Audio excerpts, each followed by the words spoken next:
This is Emma Brooke from emmabrooke.net. Apologies for my slightly croaky voice today. It's a little bit of a hay fever that's coming on, allergy season. I'm working on it though with diet and honey and all sorts of natural goodness, so if you have any tips for me, please leave them below.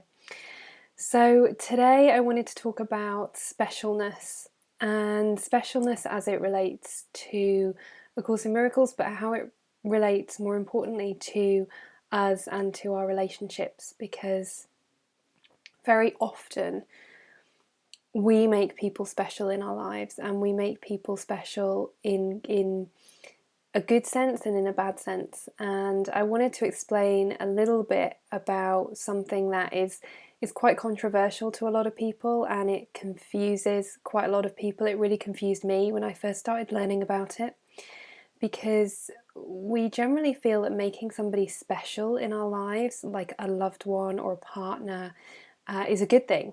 You know, we see them as special and we see them as this amazing person with all these great qualities, and there is nothing wrong with seeing all those great qualities and really valuing that person in your life. But the problem comes is, let me put it to you this way. You have somebody, let's say your soulmate or your partner or your very best friend in the world, and you think they're amazing and incredible. By making them special,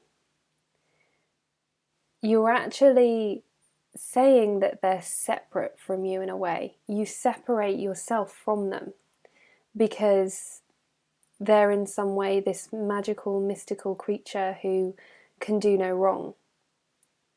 And they're better than everybody else. They're better than other people. They're better than other friends and past partners. And in respect of where you are in your journey right now, you may have more fun with them and they may make you feel better than anybody else. But by creating this special relationship with them, what you do is put them on a pedestal. So you say, actually, we're not the same. We're separate. Because if we were the same, we would be equal. But I'm loving you in a different way to the way I love myself. I'm loving you in a different way to the way I love other people. And that makes you separate, and it creates a separation between the two of you. And that's not a great feeling. I don't know about you, but when I thought of it in that way, and I thought, I don't want to be separate from this person. I know that we are all made from the same energy. We're all made from the same universal energy, and I want to be at one with everybody. And you can't really pick and choose that. And that's the problem. You can't pick and choose to be at one with everybody, but not be at one with the people that you don't like, and then separate as well the people who you really admire and love and kind of create idols out of. You're either in it and you believe that we're all one energy, or you don't. And if you don't, I'm probably not the right person for you. Sorry. But if you do have this spiritual element, and you do believe, I mean, it's been proven by quantum physics now that we are all made up of the same energy, we're all connected, then it makes no sense to say that somebody is better than or less than ourselves. They may be behaving in different ways to us, and that generally comes from fear or a greater sense of peace and love. But that's no reason to separate ourselves from them. If they're people we admire, instead of creating idols out of them and putting them on a pedestal where, I mean, that's a huge amount of pressure for a friend, for a mentor, for a partner. When you say to somebody, you're incredible, you complete me, you make me feel so good, what we're doing is we're putting them on a pedestal and we're saying, you have to be perfect for me. I need you to be perfect for me. And when they're not perfect, because nobody is, everybody falls down somewhere, then they fall off that pedestal, and you end up resenting them for not being perfect. And that's really not very fair on them, and it puts an awful lot of pressure on the relationship. And it creates this imbalance. So, in terms of people who you like and admire and love, really try and find some equalness and some balance in them. and in the relationship. So, take some time. You don't have to do it with them. You can do it by yourself in meditation or just quiet contemplation, and recognize that we're all the same energy. Recognize, visualize the same energy, universal energy, whatever you want to call it, coming down or coming in from around us from nature and surrounding us, and knowing that we are all part of the same being and we're all equal. We may behave in different ways, but underneath it all, we're all equal. We're all just energy, and we choose to do different things with that, but we're all on our own journeys. With people who you don't like, with people who've hurt you, who've done you wrong, who have just been complete horrible people to us, we also make these people special in our minds. We give them headspace, okay? And really, I think you'll agree that people who've hurt us, they don't deserve our headspace. Yet we sit there and we bitch about them, or we are hurt by them and we resent them, and we sit there and contemplate. And I've done this in the past, and I think there's an element of whenever you are hurt by somebody, you need to take a little bit of time to feel that hurt and acknowledge what's going on for you, and acknowledge that you have made that person separate. When you've done that, and when you've got your anger and your hurt and your frustration out, not necessarily on them, like go and punch a pillow or do whatever you need to do, or cry, or go see your friend and cry on their shoulder, get it out, and then recognize that again, we're all made up of the same energy, and we're all doing the best we can with where we are in the moment, with what we've learned, with the mental capacity that we have and the understanding that we have. We all learn different ways of surviving. It's biological, it's physiological, it's societal, we learn different ways of being, and we learn different ways of behaving.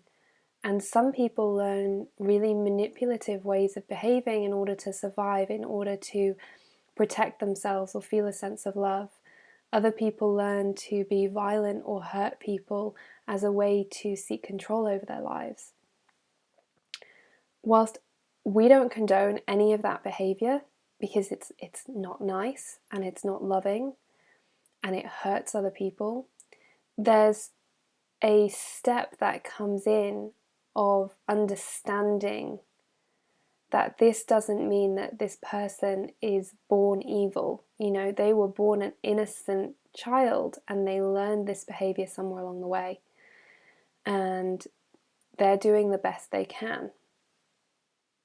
Okay, and I know that probably triggers quite a lot of you, and if it does, work on yourself, work on your forgiveness, and work on trying to see this person as equal to you. Like when you were babies, you were equal. You were born in love.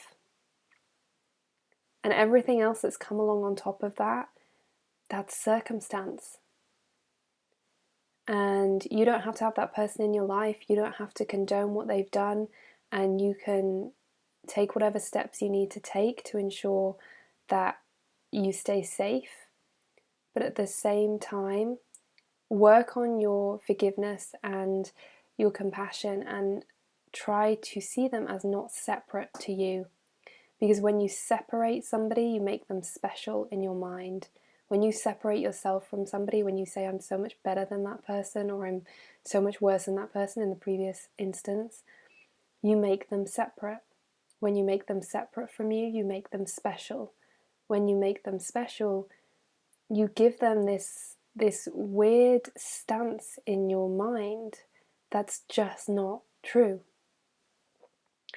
So, particularly with people who you don't like, they tend to spend more time in your head than they should do, because we think about the bad things they've done and how terrible they are and how we want to vindicate ourselves, and it's just not necessary and it's not healthy.